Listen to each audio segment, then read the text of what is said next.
My parents sold my son's restored classic Mustang for $96,000 and gave the money to my brother to build a backyard sports court for his kids.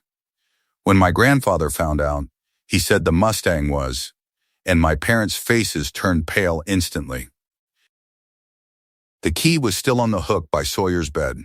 The car it belonged to was not in my father's garage. That is how the story starts. Not with shouting or a phone call from a lawyer or a knock at the door. It starts with a 16-year-old boy standing in an empty garage bay, holding his phone in one hand and nothing in the other. Looking at a rectangle of clean concrete surrounded by oil stains where a 1971 Mustang Mach 1 had been parked for 6 months. He called me at work. I was at my desk at Whitfield & Crane, filing a trust amendment, marking a beneficiary clause on page 11 with a yellow tab, when my phone buzzed. Sawyer's voice was steady the way his voice gets, when he is trying very hard not to let it break. Dad, the car is gone. Grandpa Warren's garage is empty. The bay is clean. Someone swept it. I set down the tab. What do you mean gone? I mean gone. The Mustang is not here. The cover is folded on the shelf. The jack stands are stacked in the corner. But the car is gone. I told him to go inside, ask his grandfather, and call me back.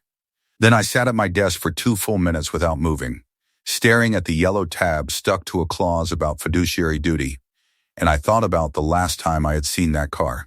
It was a Sunday in January. Sawyer and I had driven it from Arthur's garage to Warren's, a 14-minute drive at 25 miles per hour, because the paint was 3 days old and I did not want gravel chips.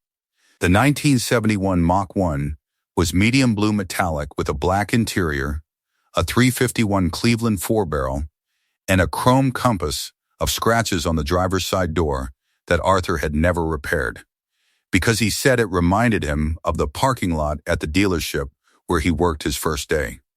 Arthur Mercer, my grandfather, had bought that car off the showroom floor in October of 1971 for $3,400. He clipped a Ford oval keychain to his belt loop the same afternoon and wore it there for 41 years, until the day he unclipped it, put it in Sawyer's palm and said, "This is yours now. Take care of what it starts." Sawyer was 14. Arthur was 81. The car had not run in 9 years. Sawyer looked at the key, looked at the car, looked at Arthur and said, "Can we fix it?" Arthur sat down in his folding chair and said, "That is exactly what I was hoping you would ask." If you are new here, welcome to Karma Unfolded. If you have been here before, you already know these stories do not end the way the villains planned. Subscribe and stay until the end, because this one nearly broke something in my family that had held together across 3 generations. We spent 2 years restoring that Mustang. Every Saturday and most Sundays, Sawyer and I drove to Arthur's garage and worked. New brake lines, new fuel system, rebuilt carburetor, reupholstered seats in the original black vinyl. Bodywork on both quarter panels where 30 years of road salt had eaten through to bare metal, and a full respray in the original medium blue metallic. Arthur sat in his folding chair and told us which bolts to turn and which to leave alone. He told us stories about the car, about driving it to his wedding, about the time the alternator died on Route 7 and he walked 3 miles to a gas station in dress shoes because he had been on his way to a job interview. He recited the engine serial number from memory the way some people recite phone numbers from childhood. He handed Sawyer tools before Sawyer asked for them, because after 40 years that engine was still his hands, even if his hands could not hold the wrench anymore. There was one Saturday in October that I think about more than any other. The carburetor was back together, and we were about to start the engine for the first time since the rebuild. Sawyer turned the key. The starter ground for 2 seconds, then 3. On the 3rd try, the 351 Cleveland turned over, and the exhaust note filled the garage and rattled the windows, and Arthur leaned forward in his folding chair and said, "Listen to that." His voice cracked on the second word. Sawyer looked at me through the windshield with his hands still on the wheel, and his eyes were wet, and he was grinning. And I stood there with a torque wrench in my hand, and I thought, this is what it feels like when 3 generations of a family are in the same room, and nobody wants to be anywhere else. The restoration cost $8,200 in parts and professional bodywork. When it was finished, an independent appraiser valued the car at $96,000. Sawyer could not stop touching the hood. He would run his hand across the paint and look at Arthur, and Arthur would nod like a man watching someone receive a gift he had been holding for half a century. The Mustang was titled to the Arthur Mercer Family Trust. I know this because I drafted the trust amendment myself at my desk at Whitfield and Crane 3 years ago. Arthur asked me to do 3 things in that amendment. Add the Mustang as a designated trust asset with Sawyer, named as the vehicle's sole beneficiary with immediate possession and beneficial use, while the trust retained legal title until he turned 18. Replace Warren as the designated successor trustee and name the independent attorney James Whitfield, the senior partner at my firm, as the new successor. The original trust had named Warren as successor trustee, meaning he would take control if Arthur became incapacitated or died. The successor role had never activated. Warren had never served as trustee, had never signed a trust document, had never managed a trust asset. But he had assumed, the way Warren assumes most things, that he would eventually control whatever Arthur left behind. Arthur changed that 3 years ago, because 10 years earlier he had discovered that Warren had skimmed $4,000 from Tanner's college savings account. Money Arthur had deposited and used it to cover a gambling debt he never mentioned again. Arthur replaced the money quietly and never confronted Warren, but he never trusted him with the trust again. Warren and Gloria did not know any of this. They did not know the car was titled to the trust. They did not know Warren had been replaced as successor trustee. They thought the Mustang was Grandpa's old car that had been casually passed to Sawyer the way old people give things away when they get tired of them, and they assumed Warren would eventually control whatever Arthur left behind. In January, my garage roof needed replacing. I asked Warren if I could store the Mustang in his detached garage for a few months while the work was done. He said yes. I covered the car, locked the garage, and gave Warren the spare garage key. The original key, the one with the Ford oval keychain, stayed on the hook by Sawyer's bed. 6 weeks before Sawyer found the garage empty, Warren called a classic car collector named Vince, who had listed a wanted ad in a local auction newsletter. Gloria handled the paperwork. She applied for a duplicate title through the DMV using a forged trustee authorization, signing James Whitfield's name on the title assignment section. She attached a notarized affidavit, falsely claiming she was acting for the trust, and used my home address as the seller's contact address. Vince wired $96,000 to an account Gloria had falsely represented as the trust's settlement account. The account was Warren and Gloria's joint checking. Warren transferred the full amount to my brother Tanner. Tanner was 36. He coached youth basketball and had 3 kids who played travel sports. He had been asking our parents for money for 2 years to build a multi-sport court in his backyard, a full-size basketball and pickleball surface with LED lighting, drainage, and a retaining wall. The contractor quoted $61,000. Tanner took the $96,000, paid the contractor, and put the remaining $35,000 into his personal savings account. Warren and Gloria did not know about the $35,000. They believed every dollar went to the court. Nobody told me, nobody told Arthur, nobody told Sawyer, who found out on a Thursday afternoon when he biked to his grandfather Warren's house after school to check the tire pressure the way he did every 2 weeks. Because Arthur had taught him that a car you love is a car you maintain even when you are not driving it. The garage door was unlocked. It was never unlocked. Sawyer pulled it up and stood in the opening. The bay was empty. The car cover was folded neatly on the metal shelf against the far wall. The jack stands were stacked in the corner. The oil drain pan was washed and turned upside down. Everything was in its place except the car. Sawyer walked into the bay and stood on the concrete. He could see the outline of the tires in the dust around the clean rectangle.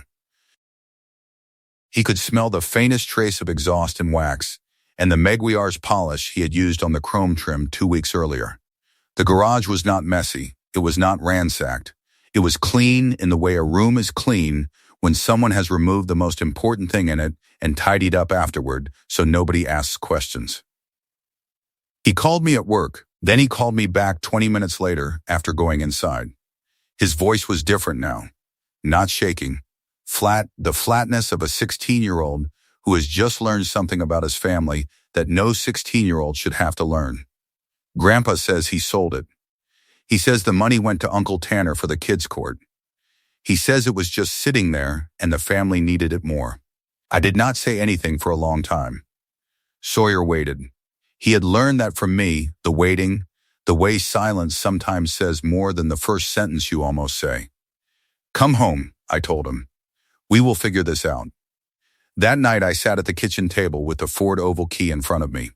Sawyer had taken it off his hook and set it on the table between us without saying why.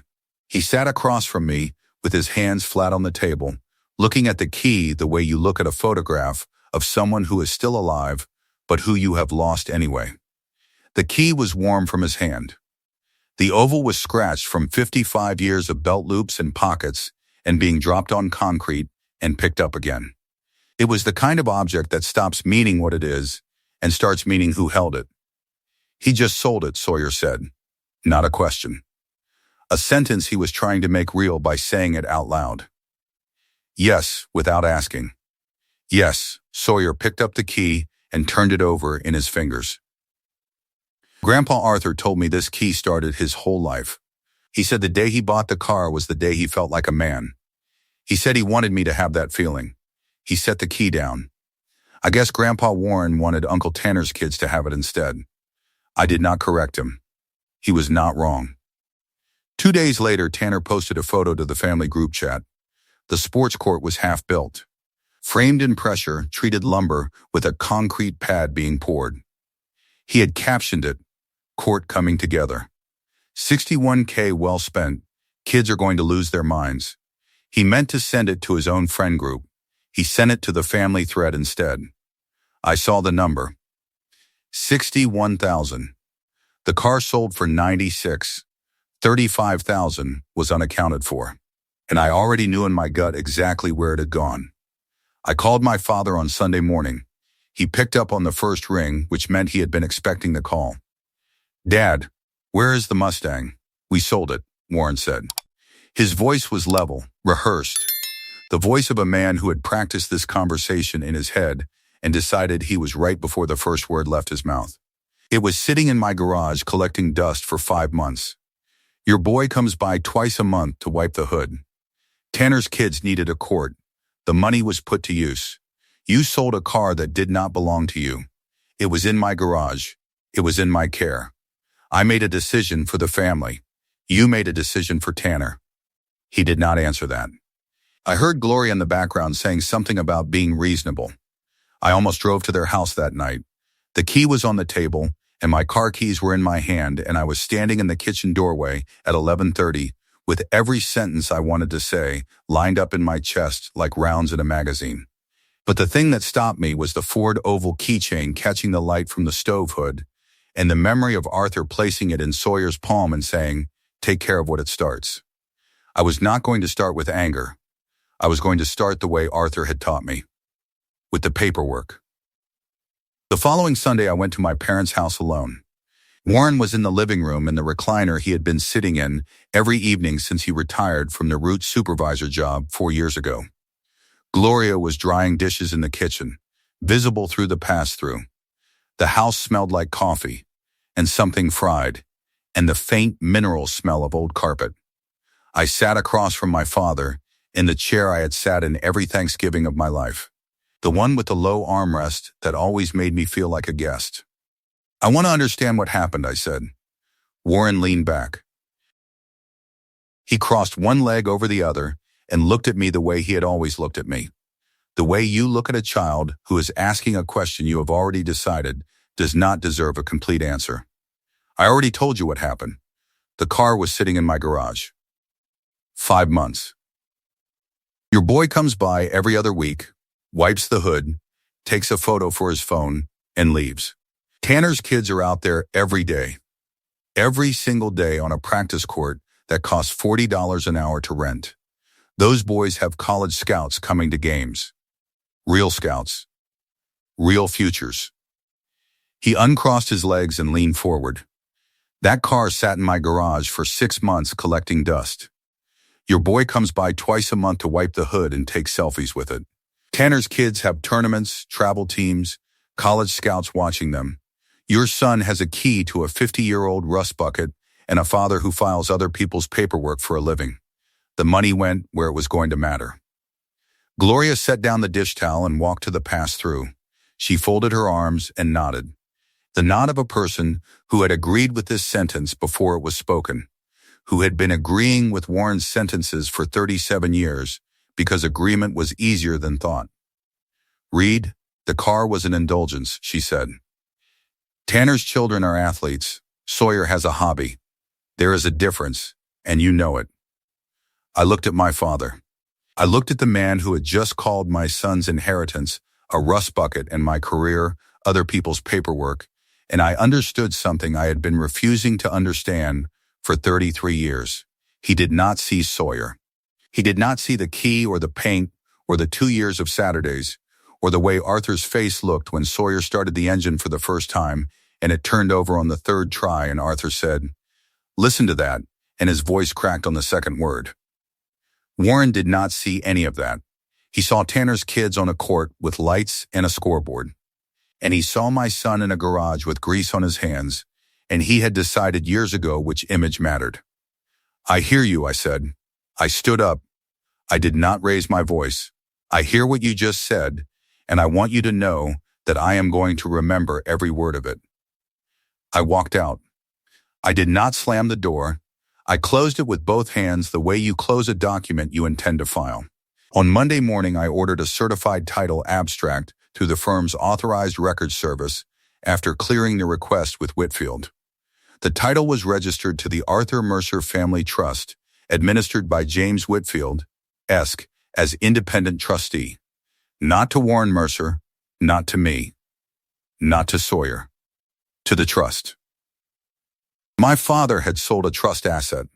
He had sold property that belonged to a legal entity he had no authority over. He had never been the active trustee. He had been the successor, and even that designation had been revoked 3 years earlier. He did not know any of it, because Arthur had learned a long time ago that telling Warren the truth only taught Warren how to work around it. Because I was both family and a potential witness, Whitfield took full control of the legal matter from that point. I provided documents and factual background, but I did not act as trust counsel. Everything that followed went through Whitfield's desk, not mine. If you have been following this story, subscribe to Karma Unfolded so you do not miss what happened when Arthur Mercer found out what his son had done. Because this is where the story stopped being about a car and started being about everything my family had been pretending not to see. I drove to Arthur's house that evening. He was in the garage, sitting in the folding chair. The same chair he had sat in during every Saturday of the restoration. The empty bay was in front of him. He had already heard. Sawyer had called him that afternoon, and Arthur had listened without interrupting, which is how Arthur processes information that is bad enough to require a plan. This was not the first time Warren had taken something that belonged to someone else in this family. When I was 12, Arthur gave me a Swiss Army knife for my birthday. It was red, with a bone handle he had added himself. Warren took it out of my room 2 weeks later and gave it to Tanner, who was 15, because Tanner was going on a Boy Scout camping trip and needed a real knife. When I asked for it back, Warren told me to stop being selfish. Arthur asked me about it the next Christmas, and when I told him what happened, he did not say a word.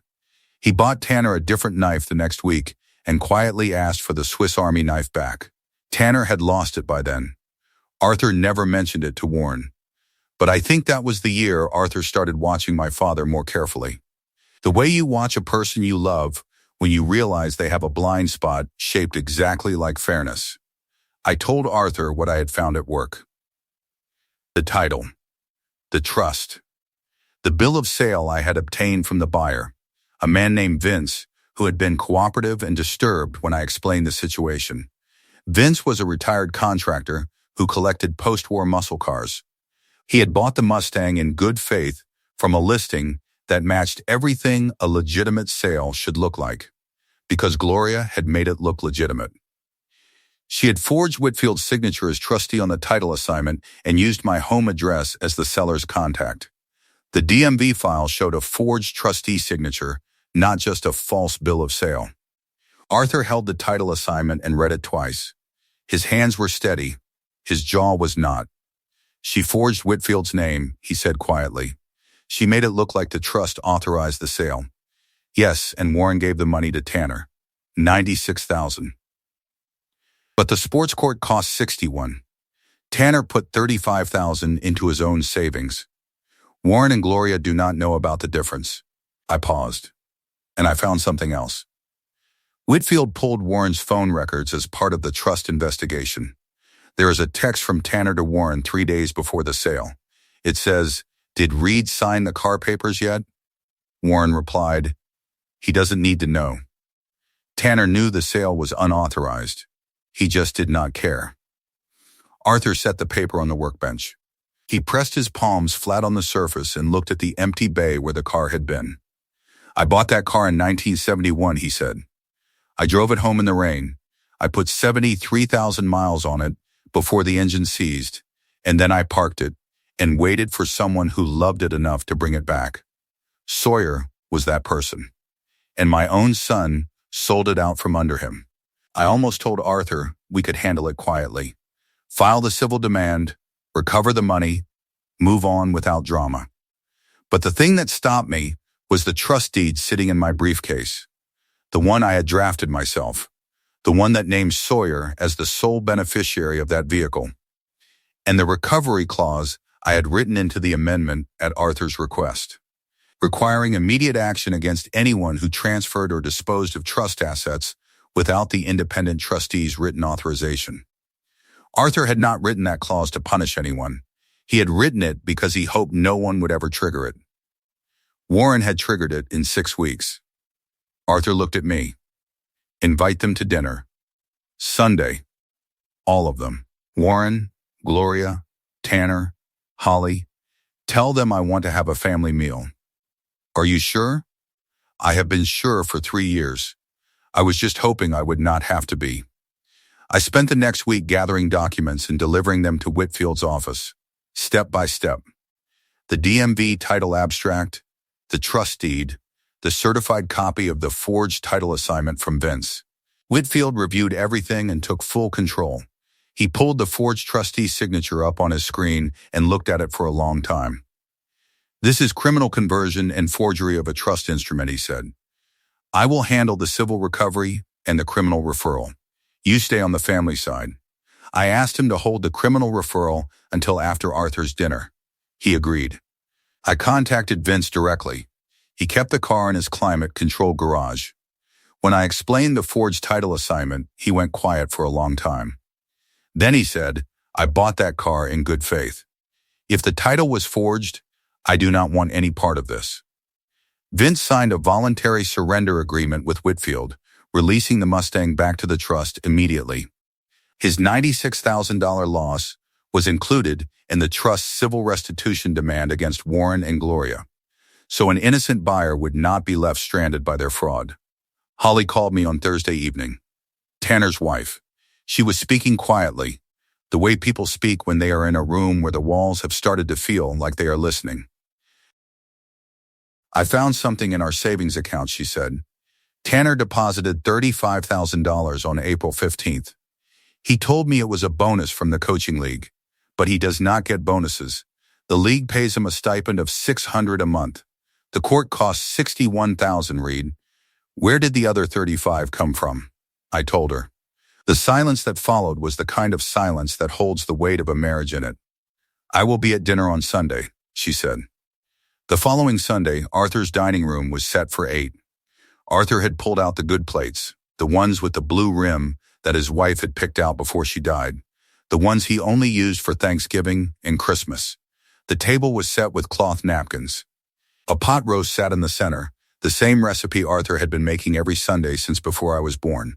The one he learned from his wife and never changed, because changing it would have been like editing a letter from someone who was gone. Arthur sat at the head, me on his right, Sawyer next to me, wearing a collared shirt I had not asked him to wear. He had put it on himself. Warren and Gloria arrived at 6:10. Warren walked in the way Warren walks into every room, like he expects to be seated first. Gloria carried a bottle of wine nobody had asked her to bring. Tanner arrived 5 minutes later. Alone, Holly came separately, with her jaw set and her purse over one shoulder, like a woman walking into an appointment she had already decided not to cancel. At the end of the table, Arthur's neighbor Fenton, a retired county judge, who had been Arthur's friend for 30 years. Arthur had asked him to attend as a witness to a family matter. Fenton had put on a blazer. He had brought nothing. He needed nothing. His presence was the statement. The meal was quiet. Warren ate in silence, chewing with the deliberate slowness of someone who suspects the conversation after the food will not be pleasant. Gloria made small talk about the weather and a sale at the garden center. Tanner talked about his oldest son's basketball camp, about a recruiter who had asked for game tape, about the new court surface and how much better the ball bounced. Holly did not look at Tanner. Sawyer helped Arthur carry the serving dishes. He refilled water glasses without being asked. When the plates were cleared, Arthur stood. He was 83 years old, and he stood the way 83-year-old men stand when they have something to say that they have been carrying for longer than most people have been alive. Slowly, with one hand on the table for balance, and all the way up. The room noticed. Warren stopped chewing. Gloria set down her wine glass. Tanner looked up from his phone for the first time since he sat down. "I need to say something to this family," Arthur said. Warren set his napkin down. Gloria's hands went still on the table. "In 1971, I walked onto the lot at Henderson Ford, and I bought a Mustang Mach 1 for $3,400. I drove it home in the rain. I put 73,000 miles on it. I parked it when the engine gave out, and I waited. 2 years ago, I gave that car to my great-grandson Sawyer because he was the first person in this family who looked at it and saw what I saw. Not a car, a thing worth taking care of." He paused. He looked at Warren. "6 weeks ago, you sold that car.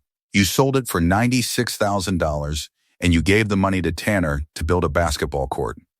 You did not ask me. You did not tell me. You did not tell Reed. You did not tell Sawyer." Warren opened his mouth. Arthur raised one hand, not fast, not angry, just the way a man raises his hand when he has not finished. "The Mustang was titled to my trust. It has been trust property for 3 years. Sawyer is the named beneficiary. You were not the trustee. You were removed as trustee 3 years ago because I discovered you took $4,000 from Tanner's college savings to cover a gambling debt you thought I did not know about." Warren's face changed. The color did not drain slowly. It left all at once, like someone had pulled a plug beneath the skin.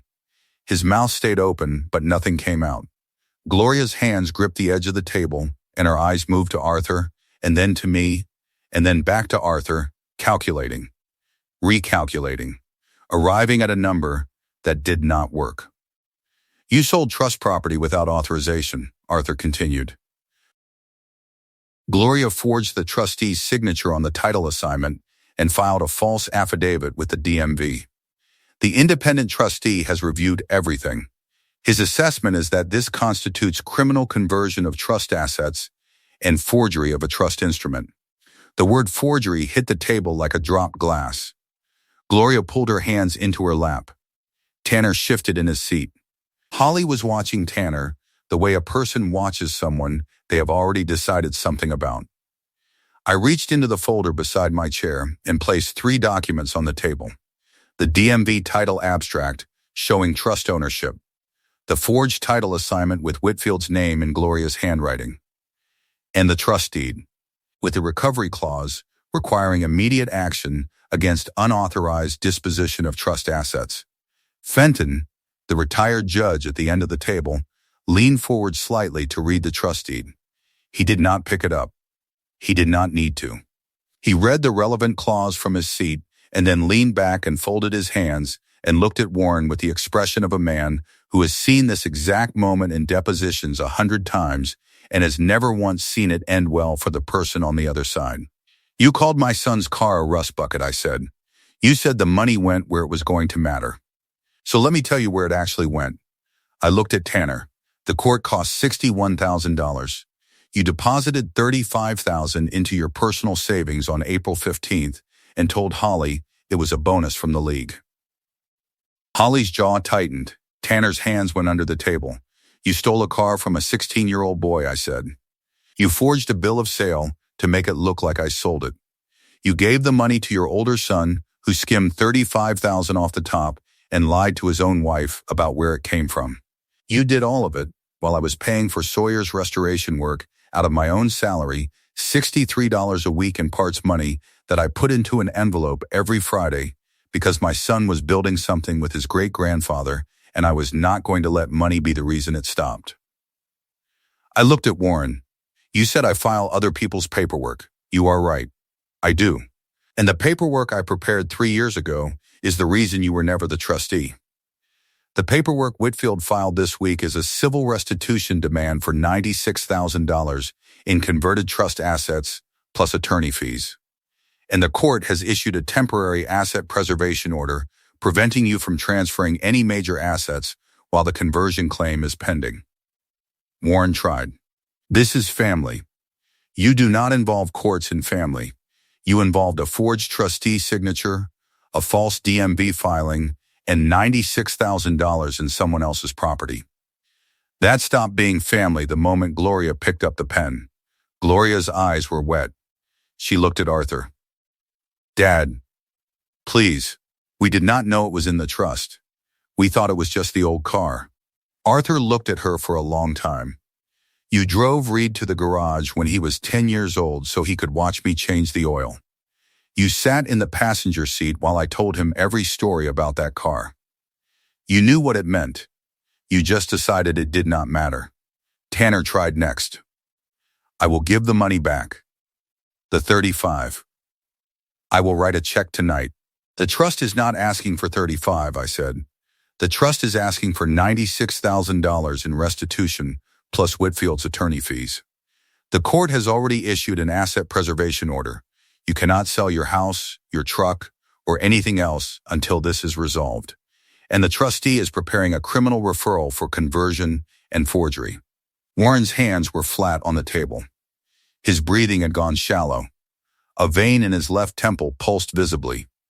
He looked at Fenton, the retired judge, who was sitting at the end of the table with his hands folded, watching everything with the expression of a man who has spent 40 years in courtrooms and has seen this exact scene play out in depositions 100 times.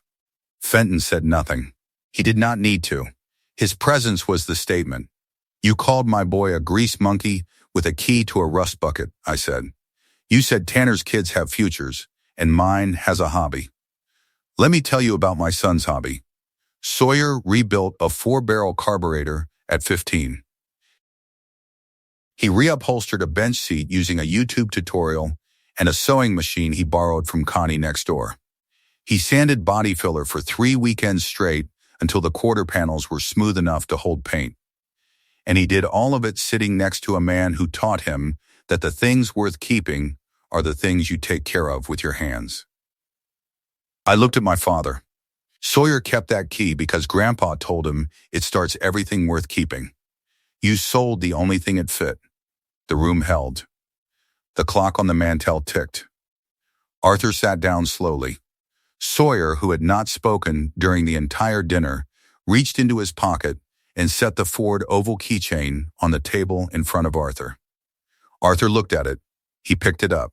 He closed his fingers around it and held it against his chest. "This is the last meal," I said.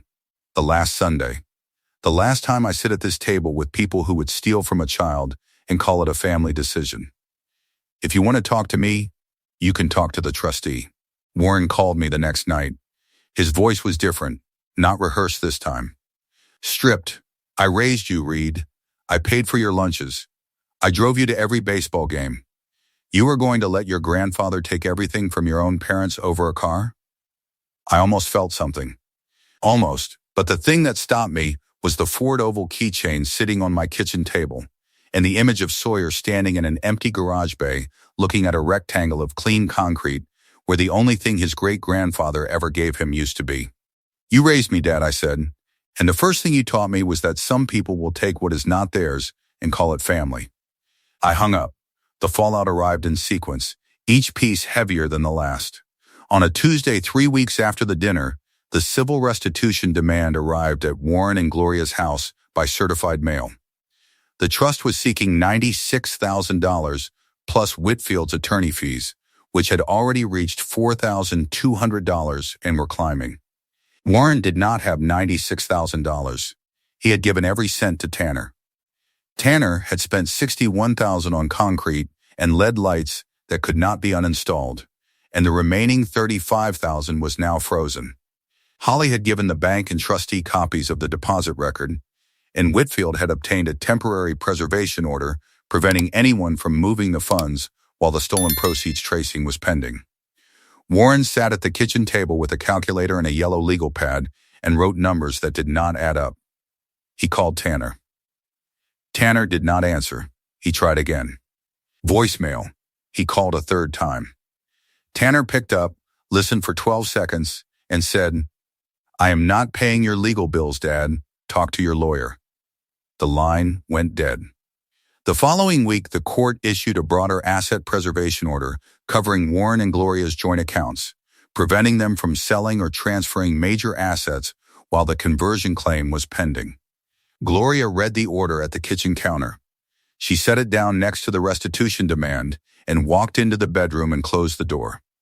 6 weeks after the dinner, a certified letter arrived from the county DA's office. Whitfield had submitted a criminal referral the morning after the confrontation, and the investigation had completed its initial review. The letter requested that Warren and Gloria appear for voluntary interviews regarding the unauthorized sale of trust property and the use of a forged instrument in a title transfer. Warren held the letter in both hands. Gloria did not come out of the bedroom to read it. Arthur's annual 4th of July gathering had been a tradition for 22 years. Hot dogs on the grill, horseshoes in the side yard, Arthur's potato salad that he made from a recipe he refused to share with anyone except Sawyer, who had earned it by memorizing the boiling time for the eggs without being told. Warren and Gloria had attended every year since the tradition started. Warren brought the same folding chairs. Gloria brought the same coleslaw. Their names were part of the event the way furniture is part of a house. This year, Arthur called Warren on June 28th and told him the gathering was smaller this year. Just a few people. It was not smaller. Reed and Sawyer were there.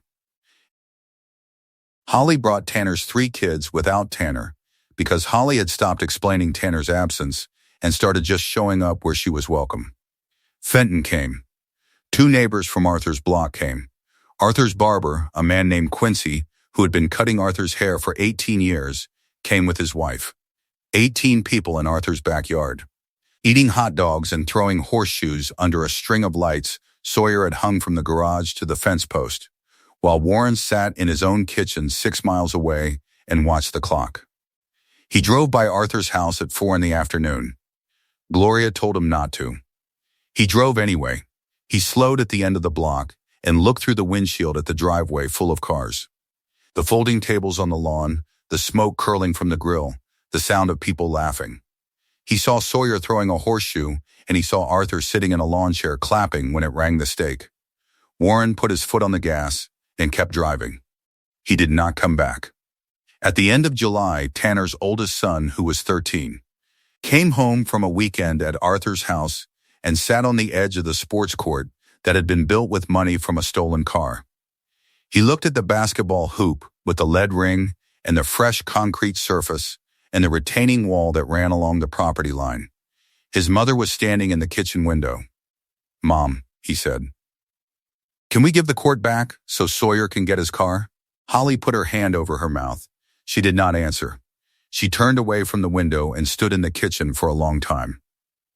On the last Sunday in July, I drove to Arthur's house with 2 cups of coffee from the place on Route 4 that makes them the way Arthur likes, strong enough that the spoon almost stands up. Sawyer was already there. He had biked over at 7 in the morning and was sitting on the workbench in the garage, his legs swinging the way they had swung during every Saturday of the restoration, reading a listing on his phone for a 1969 Camaro RS project car in barn-find condition, 2 hours north, asking price $8,000. Arthur was in his folding chair. He had installed a new hook on the pegboard above the workbench, a simple steel hook screwed into the pressed wood between the socket organizer and the trouble light cord. On the hook was the Ford oval keychain with the original 1971 ignition key. Beside it, in a simple black frame the size of a paperback book, was the original dealer delivery receipt from Henderson Ford, dated October 14, 1971. Arthur had kept it in his safe deposit box for 55 years. He had it framed the week after the dinner. The empty bay was still empty. The oil stain on the concrete was still shaped like the car. But the car was coming back. Vince had signed the surrender agreement. The DMV had placed a fraud hold on the duplicate title and was reissuing the certified trust title. The Mustang would be transported back to this garage within the month, and Whitfield had already filed the paperwork to restore the original registration. It was not hope. It was documents, and documents do not lie when they are filed correctly. I stood in the doorway with coffee in my hand.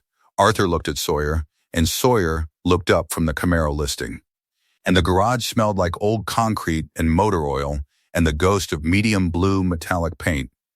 "That one has a straight 6, Arthur said, nodding at the phone. "You will want the V8. Sawyer grinned.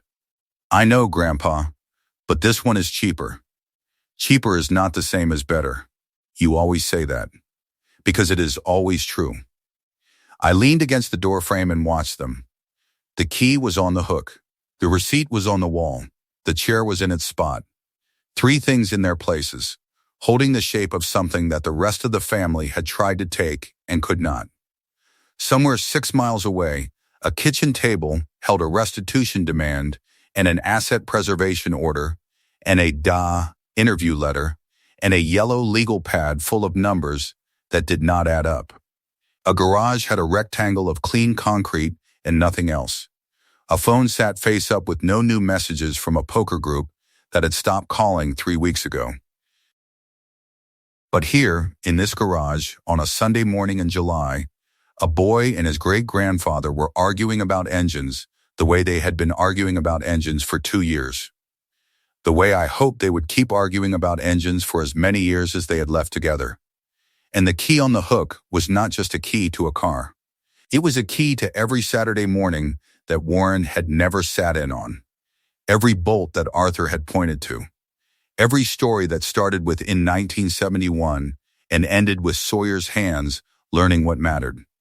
The key pointed forward, the same way it always had. Toward everything still worth starting. If this story reminded you of someone who needed to hear it, share it. If you want more stories like this, subscribe to Karma Unfolded and turn on the bell so you never miss when karma arrives. Thank you for staying until the end.